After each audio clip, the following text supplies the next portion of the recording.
ಜೀವನದಲ್ಲಿ ಯಾವುದೇ ಗಮ್ಯ ಅಥವಾ ಗುರಿ ಇಲ್ಲದ ಪ್ರಯಾಣವನ್ನು ಮಾಡಬೇಡ.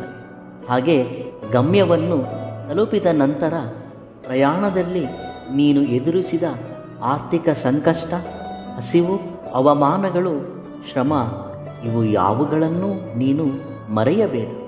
ಜೀವನ ಪೂರ್ತಿ ನೆನಪಿರಲೇಬೇಕು. ಆಗಲೇ ನಿನ್ನ ಯಶಸ್ಸಿಗೆ ಬೆಲೆ.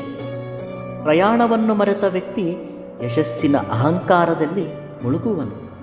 ಒಂದನ್ನು ನೆನಪಿಟ್ಟುಕೋ, ಯಾವುದೇ ತರಹದ ಅಹಂಕಾರವನ್ನು ಯಾವತ್ತೂ ಸಹ ನಿನ್ನ ಬಳಿ ಸುಳಿಯಲು ಬಿಡಬಾರದು. ಅಹಂಕಾರವು ಒಂದು ಅಮಲು. ಒಂದು ಬಾರಿ ಒಳಹೊಕ್ಕಿದರೆ ನಿನ್ನನ್ನು ನಾಶಪಡಿಸದೆ ಬಿಡುವುದಿಲ್ಲ.